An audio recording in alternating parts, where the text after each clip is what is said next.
നമസ്കാരം. നമസ്കാരം. മനസ്സിലായില്ല. ഞാൻ കുട്ടിയെ യോഗ പഠിപ്പിക്കാനായിട്ട് വന്നതാണ്. എന്നെയോ? അതെ. അതായത് ഇന്നു മുതൽ കുട്ടി എന്റെ ശിഷ്യയാണ്. എനിക്കിതിലും വലിയ ശിക്ഷ ഒന്നും കിട്ടാനില്ല. ശിക്ഷയല്ല, ശിഷ്യ. അയ്യോ അങ്ങനെ പറയരുത്. ആശാൻ ദൈവത്തെ കണ്ട ആളാണ്. ഈ യോഗ പഠിച്ച ദൈവത്തെ കാണാനൊക്കെ യോഗ പഠിച്ച ദൈവത്തെ കാണാൻ പറ്റില്ല. 2 ദിവസം പട്ടിണി കിടന്നാൽ ഫ്രീ ടിക്കറ്റ് ആയിട്ട് പോയി ദൈവത്തെ കാണാം. ഈ 2 ആഴ്ച പട്ടിണി കിടന്ന ദൈവത്തെ കാണാൻ പറ്റും. 2 ആഴ്ച പട്ടിണി കിടന്ന ദൈവത്തെ കാണുക മാത്രമല്ല, ദൈവത്തിന്റെ അടുത്തേക്ക് അങ്ങ് പോകാം. പിന്നെ നിന്നെ സംബന്ധിച്ചിടത്തോളം നീ 2 ദിവസം പട്ടിണി കിടന്നാൽ മതി, ദൈവത്തിന്റെ അടുത്തേക്ക് പോകും. മനസ്സിലായില്ലേ? അല്ല മാഷ, ഞാൻ കുറച്ച് കാലമായിട്ട് ചോദിക്കണമെന്ന് വിചാരിച്ചില്ല പലരോടും. ഈ യോഗ എന്ന് പറഞ്ഞാൽ ശരിക്കും എന്താണ്? യോഗ എന്ന് പറയുമ്പോൾ ഒരു പ്രത്യേക തരത്തിൽ നമ്മൾ വായു അകത്തേക്ക് പിടിക്കുക, ഒരു പ്രത്യേക തരത്തിൽ പുറത്തേക്ക് വിടുക. അതാണ് യോഗ. നമ്മൾ എല്ലാ ദിവസവും ചെയ്യുന്നതല്ലേ ഈ ശ്വാസോച്ഛ്വാസം എന്ന് പറയുന്ന പരിപാടി? യോഗ അങ്ങനെ കുറ്റം പറയരുത്. യോഗ കൊണ്ട് എന്തെല്ലാം ഗുണങ്ങളുണ്ടറിയോ? നമ്മുടെ ദുശീലങ്ങൾ വരെ ഈ യോഗ കൊണ്ട് മാറും. അതെ. അങ്ങനെ എന്തെങ്കിലും ദുശീലം മാറിയ ചരിത്രമുണ്ടോ? മാറ്റിയിട്ടുണ്ട്. അതെ. ഉദാഹരണം താ നിൽക്കുന്നു. യവനെയല്ല, യവന്റെ അച്ഛൻ മുഴു കുടിയനായിരുന്നു. മനസ്സിലായില്ലേ? യവന്റെ അച്ഛനെ ഞാൻ അവസാനം യോഗ പഠിപ്പിച്ചു. എന്നിട്ട് കുടി നിർത്തിയോ അദ്ദേഹം? കുടി അങ്ങോട്ട് നിർത്തിയതല്ല, അതിന്റെ സ്റ്റൈൽ അങ്ങ് മാറ്റി. സ്റ്റൈൽ ഒന്ന് മാറി. ഇപ്പൊ അച്ഛൻ തല കീഴാണ് മദ്യം കുടിക്കുന്നത്. വെരി ഗുഡ്, അടിപൊളി. യോഗ പഠിച്ചിട്ട് കൂടിപ്പോയി. അതെ അതെ, കൂടിപ്പോയി. ഞാൻ ഒരു കാര്യം തുറന്നു പറയണമെന്നൊന്നും തോന്നരുത് കേട്ടോ. സത്യം പറയാൻ എനിക്ക് മാഷേ ഇഷ്ടപ്പെട്ടില്ല, മാഷി പറയണ യോഗ ഇഷ്ടപ്പെട്ടില്ല. കുട്ടി അങ്ങനെ പറയരുത്. അങ്ങനെയാണെങ്കിൽ ഞാൻ പറഞ്ഞു യോഗ കുട്ടി ചെയ്തേ പറ്റത്തുള്ളൂ. ചെയ്യണം. ചെയ്തേ പറ്റൂ. ചെയ്യണം. നിസ്സാര കാര്യമാണ്. ചെയ്യണം. ഒന്ന് ചെയ്തോളൂ. ചെയ്യണം. ശ്വാസം വലിച്ചേക്ക് എനിക്ക് കൊല്ലാൻ പറ്റിയ നിങ്ങളാണ് ഉത്തരവാദിത്തം പറയുന്നത്. ഒരു കുഴപ്പമില്ലെന്ന് ചെയ്തു, ധൈര്യമായിട്ട് ചെയ്തോളൂ. ശ്വാസം അകത്തേക്ക് വലിക്കൂ, പുറത്തേക്ക് വിടൂ. കണ്ണടയ്ക്കൂ, അകത്തേക്ക് വലിക്കൂ, പുറത്തേക്ക് വിടൂ. അകത്തേക്ക് വലിക്കൂ, പുറത്തേക്ക് വിടൂ. അകത്തേക്ക് വലിക്കൂ, പുറത്തേക്ക് വിടൂ. ഇതൊരു ആസനമല്ല. നമ്മൾ വന്നോണം പോലെ നമ്മളെ കുറ്റം പറഞ്ഞുകൊണ്ടിരിക്കുക. നമ്മളെ ഇച്ചിരി നേരം അവിടെ നിന്ന് വലിക്കട്ടെ. ഇത്ര നേരം വാ നാട്ടിൽ നിന്ന് കിടക്കുമല്ലോ. അപ്പൊ ആശാൻ പണി കൊടുത്താണ്. കുട്ടി ചത്തോ, ശ്വാസം വിടാൻ പറ. നീ പറഞ്ഞതുകൊണ്ട് ഞാൻ കേൾക്കും. പൂർവ്വസ്ഥിതിയിലേക്ക് വരൂ. എങ്ങനെയുണ്ട്? നല്ല സുഖം തോന്നുന്നുണ്ട്. അതാണ് ഇതിന്റെ സുഖം. Very good. അങ്ങനെയാണെങ്കിൽ നിങ്ങൾ എന്തായാലും നമ്മുടെ ഗസ്റ്റ് ആയിട്ട് ഈ ഫ്ലോറിലേക്ക് വന്നാലേ കുറച്ച് ചിക്കൻ സൂപ്പ് എടുക്കട്ടെ. ആശാ സസ്യഭൂക്ക. പോട്ടെടാ പോട്ടെ. കുട്ടി അറിയാതെ പറഞ്ഞു. പോട്ടെ, കുട്ടി അറിയാതെ. കുട്ടിയെ ഞാൻ അനുഗ്രഹിച്ചിരിക്കുന്നു. എന്തൊരു മണം കയ്യില്. അത് ഇന്നലെ കഴിച്ച പൊറോട്ടയും ചിക്കൻ. യോഗ തുടങ്ങാം. എനിക്ക് ഇഷ്ടപ്പെട്ടു യോഗ. ശരി, യോഗ തുടങ്ങാം. അപ്പൊ പായിടാം. അല്ല, ഇത് ഈ പായൊക്കെ വിരിക്കുന്നത് അഭ്യർത്ഥിക്കാൻ പാടില്ല. അയ്യോ അതല്ല, 24 മണിക്കൂർ ഇവന്റെ കൂടെ പാകാണ്.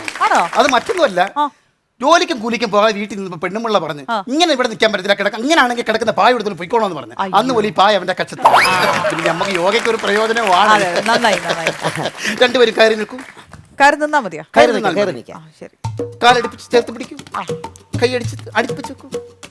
നീ അങ്ങോട്ട് എടുക്കാനല്ല, നിന്റെ എല്ലിലോട് ഈ കൈ ഒന്ന് ചേർക്കാൻ. ചേർത്ത് പിടിക്കും. ചാടി ഉയർത്തു, കുറച്ചുകൂടി ഉയർത്തട്ടെ, മലർക്കട്ടെ. കണ്ണടയ്ക്കൂ. കണ്ണടയ്ക്കാൻ.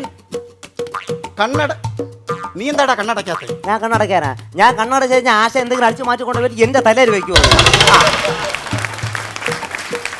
ഒരു കാര്യം ഇരിക്കും. ഇരിക്കാണ് അവനെ കൊണ്ടുവന്നത്. ഇരുന്നു സ്വസ്ഥമായിട്ടിരുന്നു.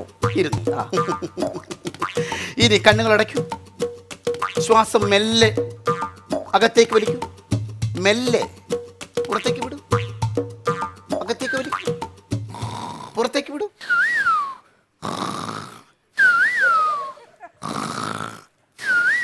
ഹലോ, കണ്ണടയ്ക്കാൻ പറഞ്ഞപ്പോഴേ ഉറക്കം തുടങ്ങിയോ? ഞാനല്ല ഉറങ്ങുന്നത്, നിങ്ങളുടെ ശിഷ്യനാ. എടാ വിസില് പിഴുങ്ങാൻ ഞാൻ പറഞ്ഞോ?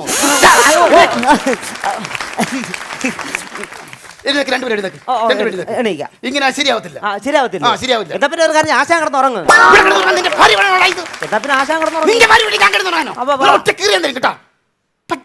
അയ്യേ, ഒരു യോഗാചാര്യനാണോ ഇത്തരം മ്ലേച്ഛമായ ഭാഷകൾ സംസാരിക്കുന്നത്? ഈ മുഖത്ത് നോക്കി പിന്നെ ഞാൻ മമ്മൂട്ടിന്ന് വിളിക്കാൻ പറ്റുമോ? കറക്റ്റാ. മാഷ് ചെയ്ത് കാണിക്കും. ഞാൻ ചെയ്യാനോ? പ്ലീസ് ചെയ്ത് കാണിക്കൂ. ഒന്ന് ചെയ്ത് കാണിക്കണം. ഞാൻ ചെയ്യാം. ഒന്ന് കൈയടിച്ച് പ്രോത്സാഹിപ്പിക്കൂ നമ്മുടെ യോഗാചാര്യൻ.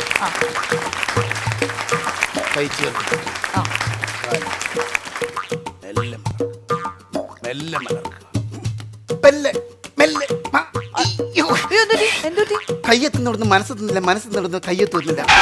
അങ്ങനെ പറ്റാൻ അതെ വല്ലപ്പൊരിക്ക് ശരീരം ഒന്ന് ഇളകണം, നെയ്യൊക്കെ ഒന്ന് ഉരുകണം. ആ ഞാൻ കണ്ട്. അല്ല ഞാൻ ഒരു കാര്യം പറയട്ടെ, നിങ്ങൾ തമ്മിൽ ഇങ്ങനെ തർക്കിക്കണ്ട. നിങ്ങൾക്ക് ഞാനൊരു യോഗ പറഞ്ഞുതരാം. പറഞ്ഞോളൂ. അതൊന്ന് ചെയ്യാൻ പറ്റുമെന്ന് ഞാൻ നോക്കാം. ഓക്കെ. ഞാൻ ഇങ്ങനെ 1 എന്ന് പറയുമ്പോഴേക്കും മാഷ് മുകളിലേക്ക് ചാടണം. ഓക്കെ. ഞാൻ 2 എന്ന് പറയുമ്പോൾ താഴേക്ക് വരണം. താഴേക്ക് ചാടണം. പറ്റില്ല. അത് പറ്റില്ല. കുട്ടി 1 എന്ന് പറയുമ്പോൾ ഞാൻ മുകളിലേക്ക് ചാടും.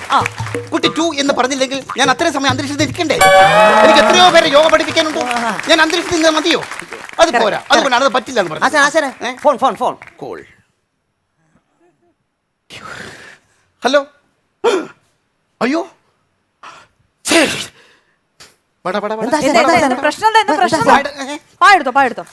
ഒന്നുമല്ലെന്നേ, ഞാൻ അച്ഛനെ യോഗ പഠിപ്പിച്ചോണ്ടിരുന്നപ്പോഴാണ് ഇങ്ങോട്ട് വിളിച്ചത്. താങ്കളുടെ അച്ഛനെ? അതെന്താന്ന് വെച്ചാല് അച്ഛനെ യോഗ പഠിപ്പിച്ചോണ്ടിരുന്നപ്പോൾ അച്ഛനോട് മുകളിലേക്ക് ശ്വാസം വലിക്കാൻ ഞാൻ പറഞ്ഞു. അച്ഛൻ മുകളിലേക്ക് ശ്വാസം വലിച്ചു.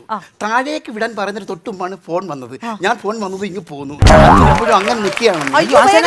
പെട്ടെന്ന് പോവാ. പെട്ടെന്ന് തന്നെ പോകണ്ട, മുറ്റത്തിരിക്കുന്ന മാവ് വെട്ടിയാൽ മതി.